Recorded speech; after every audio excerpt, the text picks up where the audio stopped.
अस्सलाम वालेकुम रहमतुल्लाहि वबरकातुहू। दोस्तों, मैं फ़हद मखसूसी काफ़ी दिनों के बाद वापस आप लोगों के बीच में आने का मौका मिला है। मैं 2 मिनट जो है ना अपने ज़िंदगी के अहमियत वाले 2 मिनट ग़ुलामों, मुरीदों, पालतू कुत्तों पे ज़ाया करने वाला हूँ, जिन्होंने कुछ दिन पहले फारिस कादरी के घर पे हमलावर हुए थे। मैं बस उनसे ये पूछना चाहता हूँ, ऐ पालतू कुत्तों, मुरीदों, ग़ुलामों, क्या तुम्हारी हिम्मत तब नहीं हुई जब राजा सिंह ने तुम्हारे अपने आका के ताल्लुक से गैर गलत कहा, उल्टी सीधी बातें कहा, ये तक कह डाला कि भाई दरवाजा खुला रखना, मैं पान खा के आऊंगा। क्या तुम्हारी हिम्मत तब नहीं हुई कि उसके घर पे हमलावर होते? क्या तुम्हारी हिम्मत तब नहीं हुई कि नरसिंहानंद जैसे एक मलून ने, एक बुरे जानवर ने आप सल्लल्लाहु अलैहि वसल्लम की शान में गुस्ताखी कर डाली? क्या तुम्हारी हिम्मत तब नहीं हुई कि तुम उसके घर पे हमलावर होते?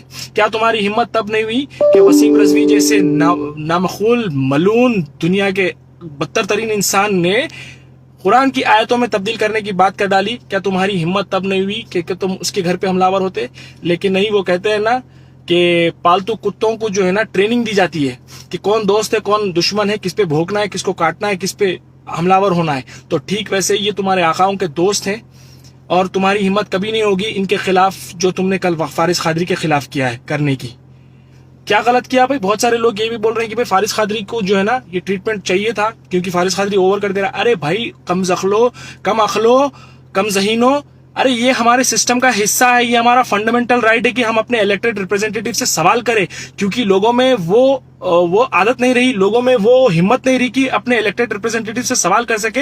इसलिए लोगों को लग रहा है कि ओवर कर दे रहा। क्या आउट ऑफ द बॉक्स जाके कर रहा भाई? उन्हें जो हमारे कॉन्स्टिट्यूशन ने हमको इजाजत दी उसी के अंदर रहते हुए सवाल कर रहा। अगर वो कुछ गलत करता है तो जिसके साथ गलत हो रहा है उसके पास पूरा राइट है, वो लीगल केस करे, इसके पर लीगल डिफेमेशन केसेस करे, जो भी कर सकते करे। लेकिन इसने पीएमओ ऑफिस तक भी फोन कर डाला, बीजेपी के बड़े बड़े लीडरों को फोन कर डाला, लेकिन कभी किसी बीजेपी के लीडर के पालतुओं ने कभी इसके पर हमलावर नहीं हुए।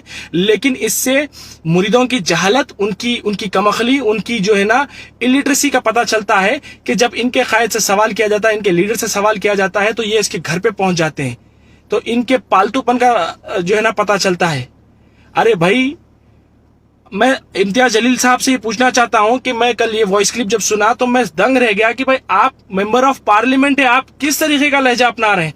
उसने इतने सारे लोगों को फोन किया लेकिन कभी किसी ने वापस बदतमीजी नहीं की उसके साथ, और ना पलटा के इसने कभी बदतमीजी की। लेकिन कल आपकी शुरू करने के बाद इसने भी वापस आपको चोर कहा, यकीनन कहा। लेकिन आपको क्या हम लोगों ने मसलने के लिए चुन के लेके आया है? क्या आप आवाम को मसलने के लिए चुन के आए हैं? नहीं साहब, आप सोशल अपलिफ्टमेंट के लिए आए हैं, आप लोगों के दर्द को दूर करने के लिए आए हैं, आप लोग माशरे से जुल्म खत्म करने के लिए आए, ना कि जुल्म करने के लिए। गलती यकीनन आपकी है। आप उससे कह रहे हैं तू बहुत उड़ रहा है, तेरे को मसल के रख देंगे। क्यों मसल के रख देंगे भाई? आपको हमें मसलने के लिए क्या हमने आपको चुन के लाया है? घर के अंदर अगर काम वाली रखते हैं, 1000 रुपए अगर उसकी तनख्वाह है तो 5000 का काम करवाने की हम कोशिश करते हैं कि भाई हमने घर पे काम वाली रखी है, हमको पूरा काम इससे करवाना है। ये लुटेरे हमारे लाखों रुपए लूट ले रहे हैं और इससे अगर हम एक सवाल करते हैं तो इनके पालतू कुत्ते हमारे घरों के पर हमलावर होते हैं। ये तरीका है? आप लोगों को अकल के नाखून नोचना चाहिए, जागना चाहिए कि हमारा राइट है, फंडामेंटल राइट है कि हम अपने इलेक्टेड रिप्रेजेंटेटिव से सवाल करें। खैर, और मजीद कुछ कहना नहीं चाहूंगा। बस मैं अब तक भी नहीं बोला था इसके ऊपर, लेकिन कल जो भी हुआ, परसों जो भी हुआ, बहुत गलत हुआ। हमारा फंडामेंटल राइट है, अगर इसी तरह से सवाल करने वालों के घरों पे अगर हमले होते रहेंगे तो हमारी आने वाली नस्ल तो पैदाइशी गुलाम होंगी। अब तो गुलाम बन रहे हैं। एक अकल थोड़ी सी आने के बाद जब उनके दिमागों में इंजेक्शन दिया जा रहा है जज्बात के, तब गुलाम का जो भी है बहरल पहन रहे हैं। लेकिन अगर इस तरह के हमले होते रहेंगे, इस तरह से आवाज उठाने वालों के खिलाफ जो है ना इस तरह के एक्शंस होंगे, तो हमारी आने वाली नस्लें पैदा ही गुलाम होंगी। Thank you very much.